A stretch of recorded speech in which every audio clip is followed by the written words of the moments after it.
എല്ലാവർക്കും സുഖമാണെന്ന് വിശ്വസിക്കുന്നു. ഡെയിലി അപ്ഡേറ്റിലേക്ക് എല്ലാ ആളുകൾക്കും സ്വാഗതം. ഓഗസ്റ്റ് 23-ാം തീയതിയും തുറന്നുള്ള ദിവസങ്ങളിലും നിങ്ങൾ ശ്രദ്ധിക്കേണ്ട വളരെ പ്രധാനപ്പെട്ട കാര്യങ്ങളാണ് ഈ ഒരു വീഡിയോയിൽ വ്യക്തമാക്കുന്നത്.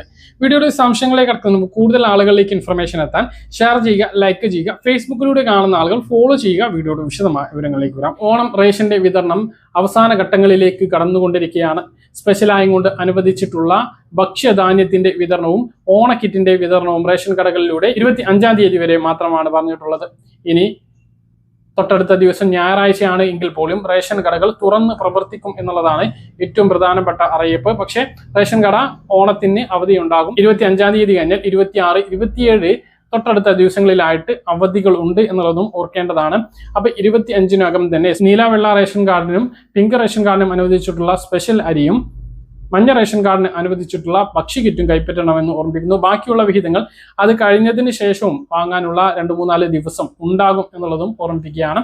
ഇതാണ് റേഷനുമായി ബന്ധപ്പെട്ട് നിങ്ങളെ അറിയിക്കാനുള്ളത്. നീല വെള്ള റേഷൻ കാർഡുള്ളവർക്ക് 7 കിലോ 10 രൂപ 90 പൈസ നിരക്കിലും 10 കിലോ സ്പെഷ്യൽ അരി 26 രൂപ നിരക്കിലും 2 കിലോ ഗോതമ്പ് 8 രൂപ 70 പൈസക്കും 17 രൂപ നിരക്കിൽ 4 കിലോ ആട്ടയും ലഭിക്കുന്നുണ്ട്. അപ്പൊ ഇതെല്ലാം കൈപ്പറ്റാൻ വേണ്ടിയിട്ട് ശ്രദ്ധിക്കുക. 25-ാം തീയതി കഴിഞ്ഞാൽ എക്സ്ട്രാ 10 കിലോ കിട്ടാൻ സാധ്യതയില്ല. നിങ്ങളുടെ റേഷൻ കട ഇല്ലെങ്കിൽ തൊട്ടടുത്ത റേഷൻ കടയിൽ പോയിട്ട് വാങ്ങാവുന്നതാണ്. മറ്റൊരു പ്രധാനപ്പെട്ട കാര്യം, സപ്ലൈകോയുടെ വിതരണം തുടർന്നുകൊണ്ടിരിക്കുകയാണ്. എല്ലാ സപ്ലൈകോ ഔട്ട്ലെറ്റുകളിലും മിക്കവാറും എല്ലാ സാധനങ്ങളും ഉണ്ട് എന്നതാണ് ഈ ഒരു വർഷത്തെ പ്രത്യേകത. ഇതിനകം തന്നെ 250 കോടി രൂപയുടെ വിറ്റുവരവാണ് സപ്ലൈകോയിൽ ഈ മാസം ഉണ്ടായിട്ടുള്ളത് അത് റെക്കോർഡാണ്. അപ്പോൾ ഓണത്തിന് ഇനിയും 4 ദിവസം അവശേഷിക്കുകയാണ് ഈ റെക്കോർഡ് വന്നിട്ടുള്ളത്. ഇനിയുള്ള ദിവസങ്ങളിൽ വലിയ വിൽപ്പന തന്നെ ഉണ്ടാകും. 100 കോടിയിലധികം കച്ചവടം ഇനിയും നടക്കും എന്നുള്ളതാണ്. അപ്പോൾ റെക്കോർഡിലേക്ക് എത്തും എന്നുള്ളതാണ് ഏറ്റവും പ്രധാനപ്പെട്ട വലിയ ഹിറ്റായിരിക്കുകയാണ് ഈ വർഷത്തെ സപ്ലൈകോയുടെ ഓണം വിപണനം എന്നുള്ളത് ശ്രദ്ധേയമായ ഒരു കാര്യമാണ്. അപ്പോൾ ഇതാണ് ഓണം റേഷനുമായി ബന്ധപ്പെട്ട് നിങ്ങളെ അറിയിക്കാനുള്ളത്. സംസ്ഥാനത്ത് സാമൂഹ്യ സുരക്ഷ ക്ഷേമ പെൻഷൻ വിതരണം സജീവമായി നടന്നുകൊണ്ടിരിക്കുകയാണ്. കയ്യിൽ വിതരണമാണ് ഇന്നലെ വൈകുന്നേരത്തോട് കൂടിയിട്ട് ആരംഭിച്ചിട്ടുള്ളത്. വീടുകളിൽ പല ആളുകൾക്കും ഇതിനകം തന്നെ തുക എത്തിയിട്ടുള്ള ആളുകൾ താഴെ ഒന്ന് കമന്റ് ആയിട്ട് രേഖപ്പെടുത്തുക. ചില ആളുകൾക്ക് അക്കൗണ്ടുകളിലേക്ക് ഇനിയും കയറാത്ത ആളുകളുണ്ട്. അങ്ങനെയുള്ള ആളുകൾ നിങ്ങൾ സ്റ്റാറ്റസ് ഒന്ന് പരിശോധിക്കാൻ വേണ്ടി ശ്രദ്ധിക്കുക. എന്തെങ്കിലും നൽകാനുണ്ടോ, സമർപ്പിക്കാനുണ്ടോ, രേഖ സമർപ്പിക്കാനുണ്ടോ എന്നൊക്കെ കൃത്യമായിട്ട് അതിൽ നിന്നും അറിയാൻ കഴിയുന്നതാണ്.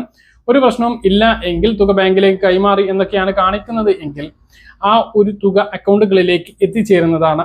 കേന്ദ്ര വിഹിതം കുറവുള്ള, അതായത് 300, 200, 500 കുറവുള്ള ചില ആളുകൾ ഉണ്ടാകും. അവർക്ക് 25-നകം തന്നെ ഈ ഒരു തുക അക്കൗണ്ടുകളിലേക്ക് എത്തിച്ചേരുന്നതാണ്.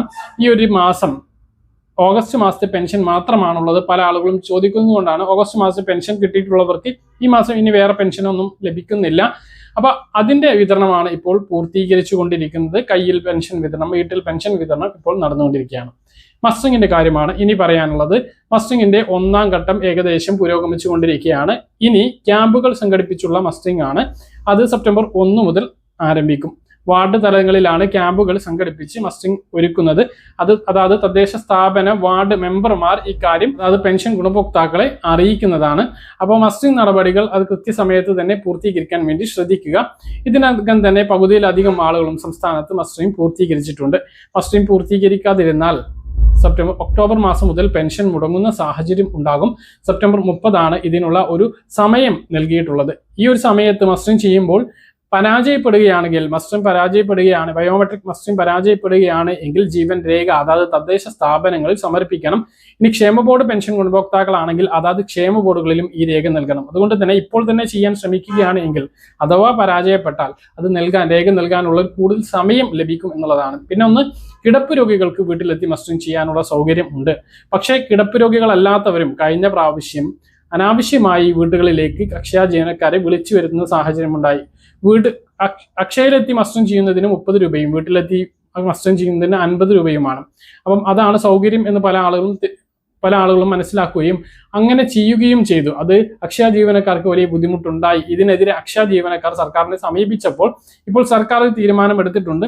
കിടപ്പ് രോഗികൾക്ക് മാത്രമായിരിക്കും ഇനി വീടുകളിലെത്തി മസ്റ്ററിംഗ് ചെയ്യാനുള്ള സൗകര്യം ഉണ്ടാകുക. അത് കൃത്യമായിട്ട് പരിശോധിച്ചതിന് ശേഷം മാത്രമായിരിക്കും മസ്റ്ററിംഗ് നടപടികൾ ഉണ്ടാകുക. വീടുകളിലെത്തിയുള്ള മസ്റ്ററിംഗ് നടപടികൾ ഉണ്ടാകുക. അതായത് പൂർണ്ണമായിട്ടും വാർദ്ധക്യ സഹജമായ അസുഖങ്ങളിൽ കിടപ്പ് രോഗികളായിട്ടുള്ളവർ, എന്തെങ്കിലും ആക്സിഡന്റോ കാര്യങ്ങളൊക്കെ സംഭവിച്ച് അക്ഷയയിൽ എത്താൻ കഴിയാത്ത, പിന്നെ വീടുകളിൽ നിന്ന് പുറത്തിറങ്ങാത്ത ഭിന്നശേഷിക്കാർ, ഇവർക്കൊക്കെ ആയിരിക്കും ഈ ഒരു മസ്റ്ററിംഗ് വീടുകളിൽ എത്തിയിട്ട് ഉണ്ടാകുക. അല്ലാത്തവർ നിർബന്ധമായിട്ടും അക്ഷയ കേന്ദ്രങ്ങളിലോ സെപ്റ്റംബർ 1 മുതൽ ആരംഭിക്കുന്ന ക്യാമ്പുകളിലെത്തിയോ മസ്റ്ററിംഗ് പൂർത്തീകരിക്കേണ്ടതാണ്. അപ്പോൾ ഇതാണ് മസ്റ്ററിംഗുമായി ബന്ധപ്പെട്ട വിവരം. മറ്റൊന്ന് വരുമാന സർട്ടിഫിക്കറ്റ് ആണ്. വരുമാന സർട്ടിഫിക്കറ്റ് ലഭിക്കാത്തവർക്ക് ജൂലൈ മാസത്തെ പെൻഷൻ മുടങ്ങിയിരുന്നു. ഓഗസ്റ്റ് മാസത്തേത് മുടങ്ങിയിട്ടുണ്ട്. അത് നൽകിയിട്ടുള്ളവർക്ക് ഓഗസ്റ്റ് മാസം മുതൽ കിട്ടി തുടങ്ങിയിട്ടുണ്ട് എന്നുള്ള സന്തോഷകരമായിട്ടുള്ള അറിയിപ്പുണ്ട്. അതാണ് മസ്റ്ററിംഗുമായി ബന്ധപ്പെട്ട വിവരം. അടുത്ത പെൻഷൻ ഇനി സെപ്റ്റംബർ മാസത്തെ പെൻഷൻ എന്ന് കിട്ടും എന്നാണ്. സെപ്റ്റംബർ മാസത്തെ പെൻഷൻ സെപ്റ്റംബർ 23, 24 ദിവസങ്ങളിലായിട്ട് വിതരണം ആരംഭിക്കുന്നതാണ്. 24-ാം തീയതി വ്യാഴാഴ്ച വൈകുന്നേരത്തോട് കൂടിയിട്ട് അക്കൗണ്ടുകളിലേക്ക് എത്താനാണ് ഏറ്റവും കൂടുതൽ സാധ്യത. അപ്പോൾ ഈ ഒരു രീതിയിലാണ് ഇനി അടുത്ത പെൻഷൻ വിതരണം ഉണ്ടാകുക. അതിന് മുമ്പ് പെൻഷൻ ലഭിക്കില്ല എന്നുള്ളതാണ്. പറഞ്ഞ കാര്യങ്ങൾ കൃത്യമായിട്ട് മനസ്സിലാണെന്ന് കരുതുന്നു. ഇതുപോലെ ഇൻഫർമേഷൻ ലഭിക്കാൻ ചാനൽ സബ്സ്ക്രൈബ് ചെയ്യുക, ബെൽ ഐക്കൺ എനേബിൾ ചെയ്ത് വെക്കുക. മറ്റൊരു വീഡിയോയുമായി നമുക്ക് വീണ്ടും കാണാം. ദൂരെ ബൈ.